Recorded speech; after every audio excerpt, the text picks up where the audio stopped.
The doctor's words hung in the air like a death sentence. "Mrs. Hartley, the test results are positive. You have chlamydia." I sat perfectly still in the sterile examination room, my hands folded in my lap. The fluorescent lights hummed above me, casting everything in harsh white light. My first thought wasn't shock or denial. It was clarity, pure, crystalline clarity, because I hadn't been with anyone except my husband in 17 years, and we both knew what this meant. Dr. Palmer shifted uncomfortably in her chair, clearly expecting tears or questions. Instead, I nodded slowly. "Thank you for letting me know. What's the treatment?" She explained the antibiotics, the follow-up appointment, the necessity of informing my partner. I listened carefully, absorbing every detail. "Will this affect my ability to have children in the future?" I asked. She hesitated. "If left untreated, it could have, but we caught it relatively early. The treatment should prevent any long-term complications." I thanked her again and scheduled my follow-up appointment. As I walked out of the clinic into the bright September afternoon, I felt strangely calm. My name is Sandra Hartley.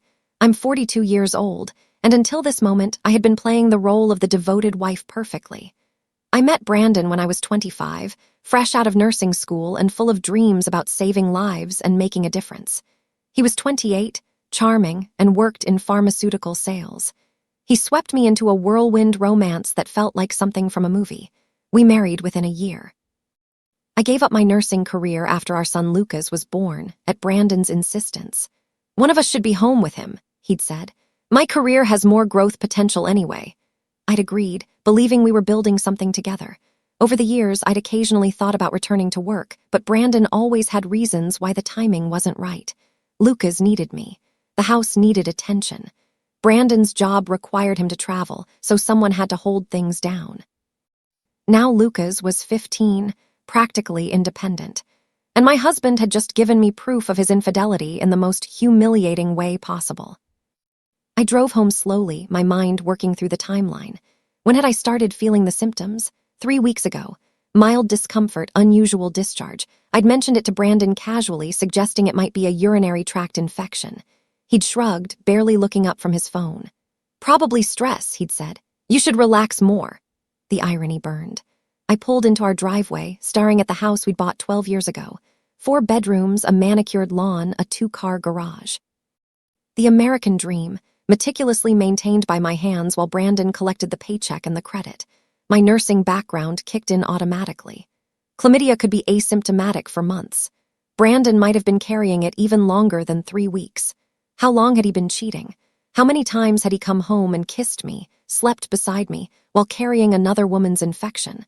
I pulled out my phone and did what any methodical person would do. I started documenting everything. Screenshots of the doctor's report, photos of the prescription, every detail carefully saved to a cloud account Brandon didn't know existed. Brandon's car wasn't in the garage when I arrived home.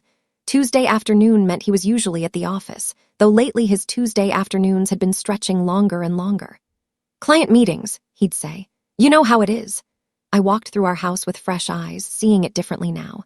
The furniture I'd carefully selected, the photos on the walls showing our family smiling at various ages, Lucas's baby pictures, school portraits, our wedding photo where Brandon looked so young and sincere.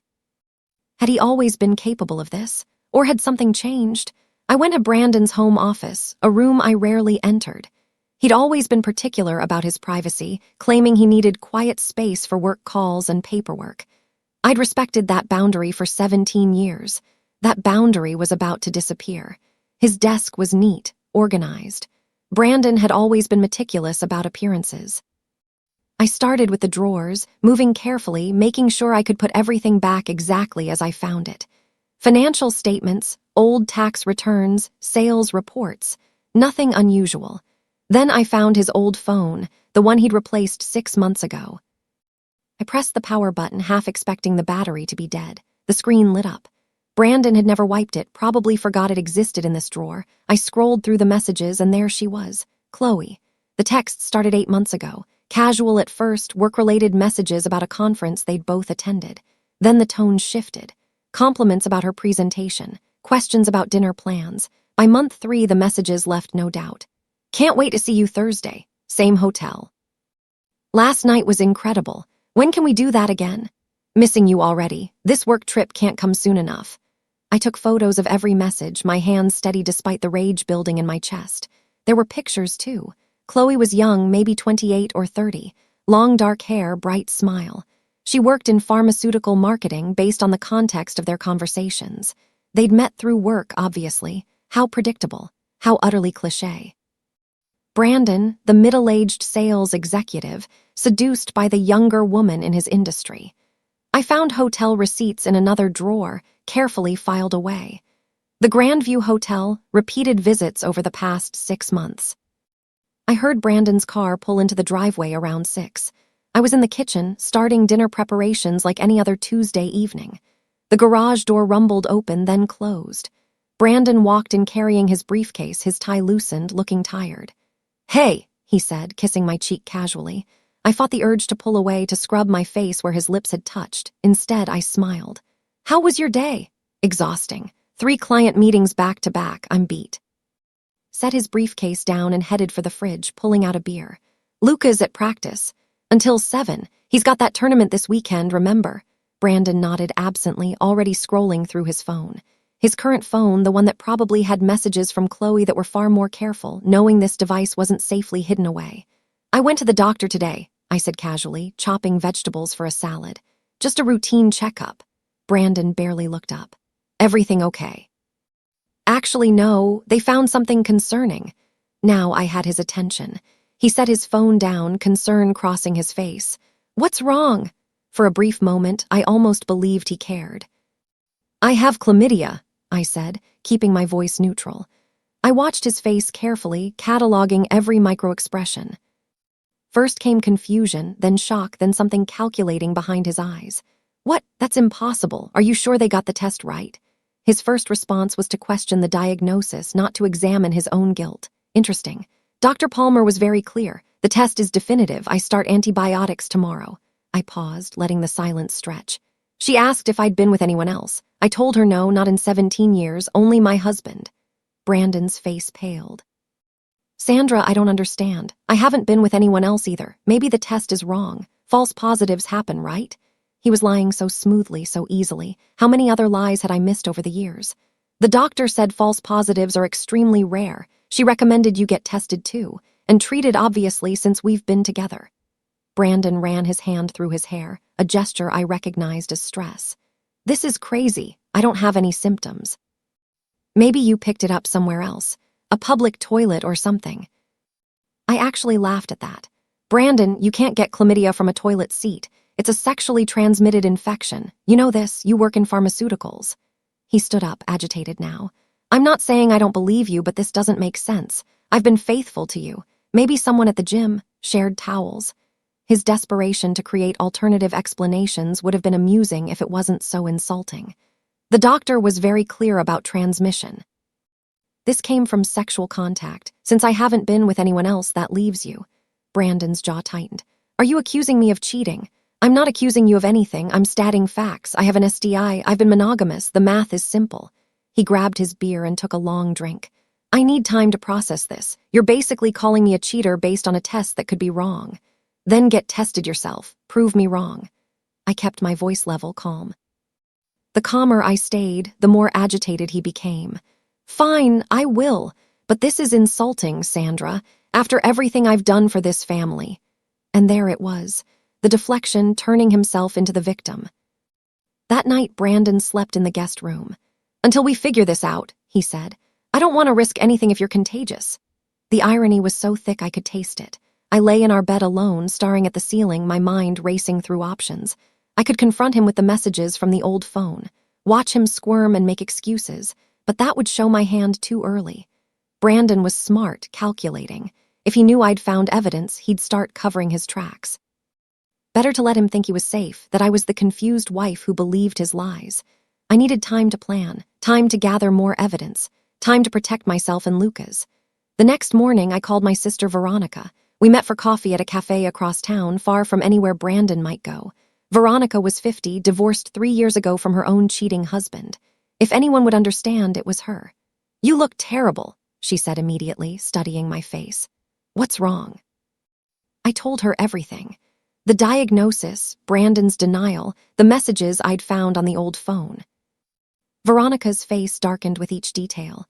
That absolute piece of garbage. Sandra, you need to talk to a lawyer immediately. I know, but I need to be smart about this. Brandon makes all the money. The house is in both our names. I gave up my nursing career for him. I need to make sure Lucas and I are protected. She nodded, pulling out her phone. I'm texting you my divorce attorney's number. Catherine Moss. She's ruthless but fair. She'll make sure you're taken care of. I saved the number, then hesitated. What if I'm overreacting? What if there's an explanation I'm not seeing? Veronica reached across the table and gripped my hand. Sandra, he gave you an STI and then lied to your face about it. He's having an affair. You found the proof. Stop making excuses for him. She was right. I knew she was right. But 17 years of marriage doesn't dissolve easily, even when poisoned. There's something else, I said quietly. The infection. If left untreated, it could have caused serious complications. Infertility, chronic pain. He didn't just cheat. He put my health at risk and didn't care. Veronica's eyes filled with angry tears. Call Catherine today, promise me.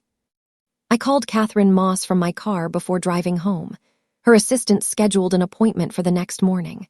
Bring any financial documents you can access, the assistant said. Bank statements, tax returns, investment accounts, property deeds, also any evidence of infidelity. That evening, while Brandon was supposedly at another client dinner, I systematically photographed every document in his office. Bank statements showing cash withdrawals I'd never questioned. Credit card bills with charges at restaurants and hotels. Our joint tax returns, the deed to our house, his retirement accounts. I uploaded everything to my secret cloud account, creating a digital paper trail. Then I went through our shared computer, checking the browser history. Brandon had been careful, but not careful enough. Hotel bookings, jewelry purchases I'd never received, gift orders sent to an address I didn't recognize. I screenshotted everything. My nursing training had taught me to be thorough, to document everything, to prepare for emergencies. I was applying those same skills now. Around 9, Brandon texted. Running late, don't wait up. I texted back a simple okay and poured myself a glass of wine. For the first time in 17 years, I felt something shift inside me. Not heartbreak, not yet. Something colder, strategic. Catherine Moss was exactly what I needed. Sharp-eyed, professional, and completely unsympathetic to Brandon's eventual excuses. I sat in her downtown office Thursday morning, Lucas safely at school, Brandon believing I was grocery shopping. Georgia is an equitable distribution state, Catherine explained. That means marital assets get divided fairly, not necessarily equally. Your case is strong. You sacrificed your career for the marriage. You have proof of infidelity. And the SDI adds another dimension. What dimension? I asked. Reckless endangerment of health. Some judges take that very seriously. It shows a pattern of disregard for your well-being. She leaned forward. Tell me about your financial situation. I walked her through everything. Brandon's salary around $140,000 annually. Our savings roughly $60,000. His retirement accounts well-funded. The house valued at $400,000 with $200,000 remaining on the mortgage.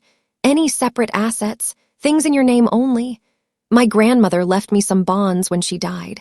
About $30,000. I never told Brandon about them. Catherine smiled approvingly. Smart. Those remain yours. Now, what's your goal here? I want enough to restart my life. Maybe go back to nursing, but I'll need time to get recertified. I want to make sure Lucas finishes high school without disruption, and I want Brandon to understand exactly what he threw away. Catherine typed notes into her laptop. We'll file for divorce on grounds of adultery. We'll request temporary spousal support immediately, plus child support. We'll also petition for you to remain in the marital home during proceedings. Brandon will have to leave. The thought of Brandon forced out of the house he always considered his domain sent a thrill through me. How soon can this happen? I can file the papers by Monday. He'll be served within 48 hours after that.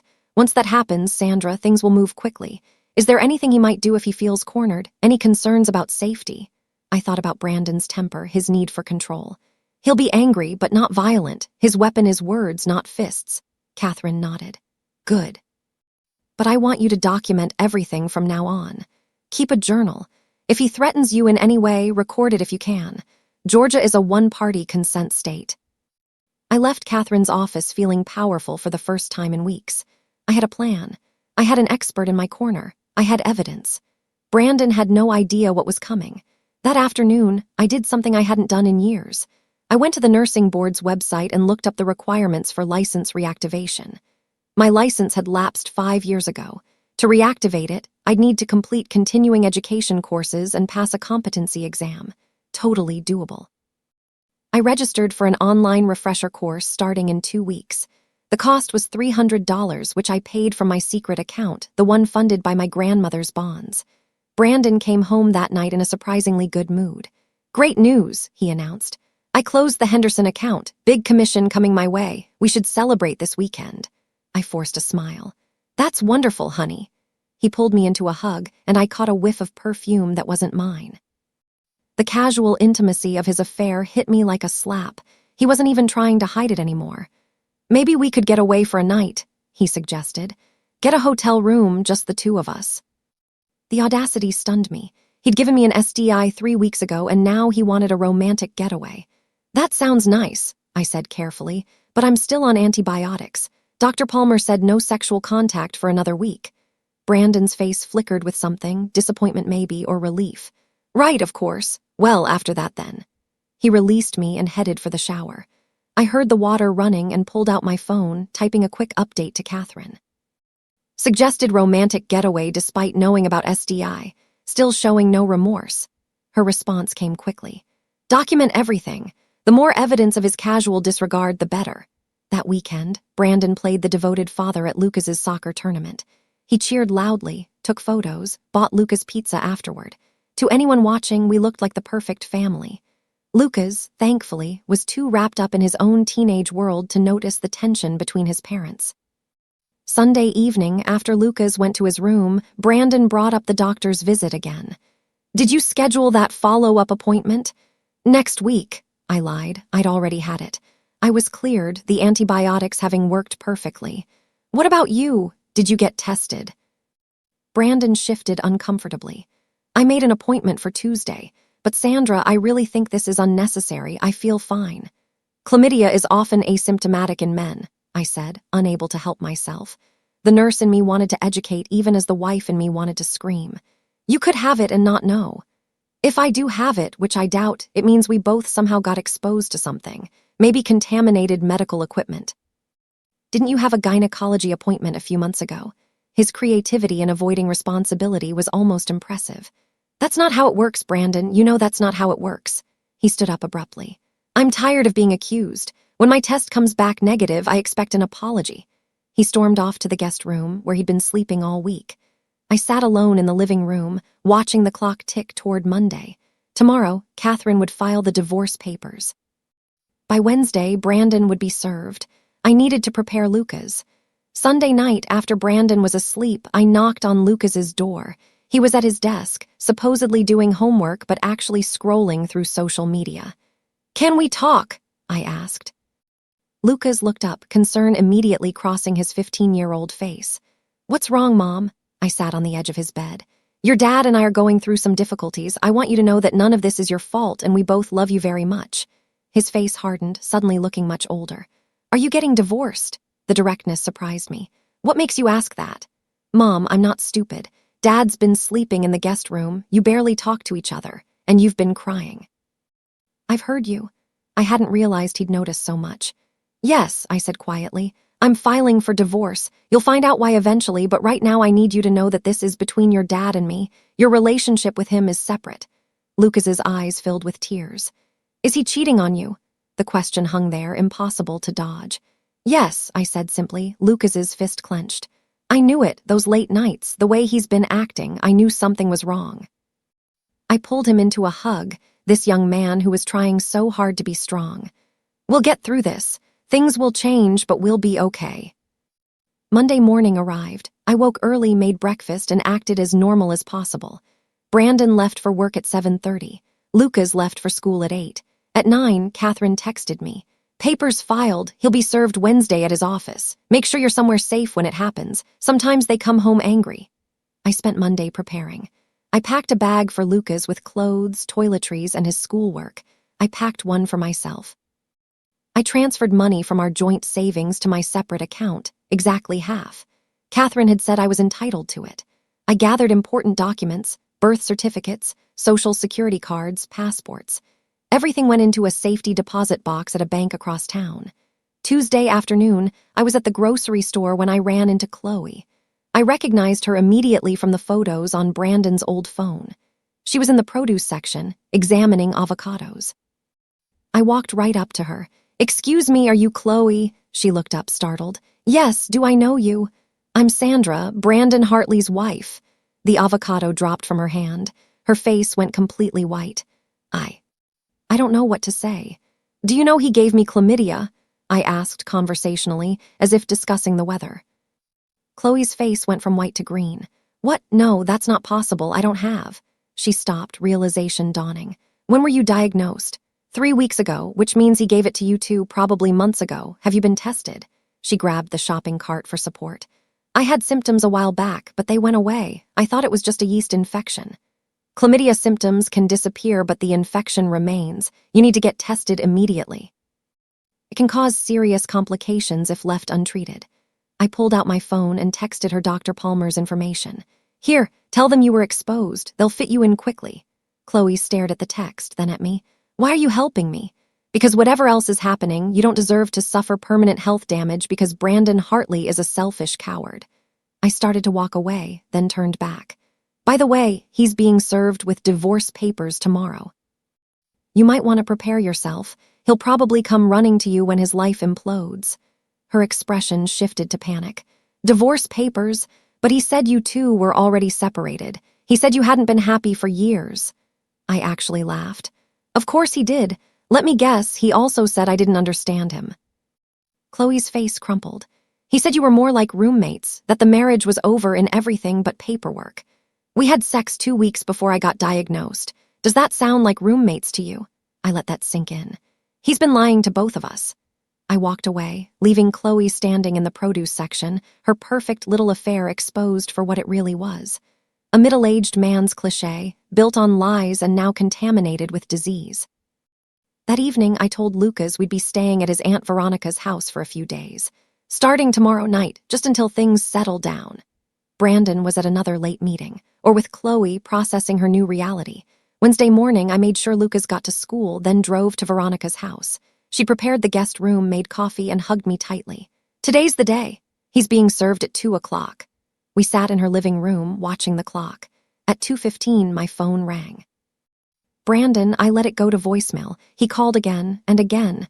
By the 5th call, I answered. "What the hell is this?" he shouted. "Divorce papers? Are you insane?" "I'm protecting myself and our son." My voice was steady, calm. "You cheated, you lied, you gave me a disease. This marriage is over. We can work this out. You don't need to do this. Think about Lucas." The predictable appeal to our son. "I am thinking about Lucas. I'm thinking about what kind of example we're setting. I'm thinking about teaching him that actions have consequences. This is because of that SDI thing. Sandra, I told you I don't know how that happened. Let me explain." "You've had 3 weeks to explain. Instead, you've lied, deflected, and blamed me. I'm done." Brandon's voice turned cold. "You'll regret this. I'll fight you on everything. You won't get a penny." "Actually, I'll get quite a lot. Talk to your lawyer. Mine is very good." I hung up. The phone rang again immediately. I turned it off. That evening, Brandon showed up at Veronica's house. She met him at the door, blocking his entry. "She doesn't want to see you." "This is between me and my wife. Let me in." "No, you're not welcome here. If you don't leave, I'm calling the police." Through the window, I watched Brandon's face cycle through rage, desperation, and finally calculation. He pulled out his phone, typed something, then looked up at the window where I was standing. "This isn't over, Sandra. Not by a long shot." The next few weeks were a blur of legal maneuvering. Brandon hired an expensive attorney who immediately tried to paint me as vindictive and unreasonable. Catherine countered with medical records, screenshots of messages, and hotel receipts. The judge granted temporary orders. I got to stay in the house. Brandon had to move out. He was ordered to pay temporary spousal support and child support. His face during that hearing was something I'd remember forever, the realization that he wasn't in control anymore. Lucas struggled with the changes. He was angry at Brandon, confused about the future, worried about money. I enrolled us both in therapy, something we should have done years ago. Slowly, I started rebuilding. The nursing refresher course was challenging but manageable. My brain, dormant for so long, woke up and remembered how much I'd loved medicine. I started applying for positions, explaining my gap in employment honestly. Several hospitals were interested, especially in light of nursing shortages. Then I got a call from Chloe. "I got tested," she said quietly. "You were right, I had it. The doctor said if I'd waited much longer, I could have had serious complications. I wanted to thank you." "How are you doing?" I asked, genuinely curious. "Terrible. Brandon won't stop calling me. He wants me to lie for him, say we never slept together." "Will you?" I asked. "Absolutely not. I talked to a lawyer too. Apparently I can sue him for not disclosing his STI status before we had sex. It's considered sexual battery in some cases." I felt a grim satisfaction. "Good. Sandra, I'm sorry. I know that doesn't change anything, but I believed his lies. I thought I was different, special. Now I realize I was just convenient." "You weren't the first," I said. "I found messages going back years. Different women, same pattern." "We're just the most recent." The line went quiet. Then Chloe said, "If your lawyer needs testimony about his lies about the health risks he exposed me to, I'll provide it." "Thank you, that might actually help." After we hung up, I sat thinking about Brandon's pattern. How many women had there been? How long had he been doing this? The divorce proceedings dragged through months of negotiations. Brandon fought everything. The house division, the spousal support amount, even the child support calculation. His expensive lawyer tried every trick, but Catherine was better. She documented everything. The evidence was overwhelming. In February, 6 months after that doctor's appointment, I got a job offer. Lakeside Medical Center needed experienced nurses and were willing to work with my reactivation requirements. The pay was good, the hours manageable, and the benefits excellent. I started work in March. Walking back into a hospital felt like coming home. My skills returned quickly. The doctors respected my experience. The patients appreciated my care. I was Sandra the nurse again, not just Brandon's wife. In April, the divorce was finalized. I got the house. I got 60% of the shared assets, including half of Brandon's retirement accounts. I got spousal support for 5 years and child support until Lucas turned 18. Brandon got visitation rights and the consequences of his choices. Lucas was adjusting. He saw his father every other weekend, their relationship strained but surviving. He was proud of me for going back to work, for standing up for myself. One Saturday afternoon, I ran into Brandon at Lucas's baseball game. He looked older, tired. The confident swagger was gone. "Sandra," he said awkwardly. "You look good." "I am good." And I meant it. "I'm sorry," he said quietly. "For everything, I was stupid and selfish. I threw away the best thing in my life." I looked at this man I'd spent 17 years with. I felt nothing. No anger, no love, no regret. "Yes, you did, but you set me free to find myself again, so thank you." His face crumpled slightly and he walked away. I turned back to watch Lucas pitch, a smile on my face. 1 year after that doctor's appointment, I sat on my back deck, coffee in hand, watching the sunrise. The house was mine now, really mine. Lucas was thriving, talking about college. My nursing career was flourishing. I'd been promoted to charge nurse. Veronica joined me, bringing pastries from the bakery. "Happy anniversary," she said. "Of what?" "The day you took your life back." I laughed. "Is that what we're celebrating?" "Absolutely. You went from devastated wife to independent woman in 12 months. That's worth celebrating." She was right. The SDI that had exposed Brandon's betrayal had also exposed his entire house of cards. The lies, the affairs, the financial manipulation. His attempt to control the narrative had backfired spectacularly. I pulled out my phone and scrolled to a photo from last week. Me and my scrubs, surrounded by my nursing team, all of us smiling after a successful code response. That was who I was now. Not someone's wife. Not someone's victim. Just Sandra, living the life I'd reclaimed. "To new beginnings," Veronica toasted with her coffee cup. "To consequences," I replied, clinking my cup against hers. Brandon had given me an SDI, so I gave him divorce papers, exposed his lies, rebuilt my career, and taught our son what real strength looks like. Sometimes the worst betrayals lead to the best transformations.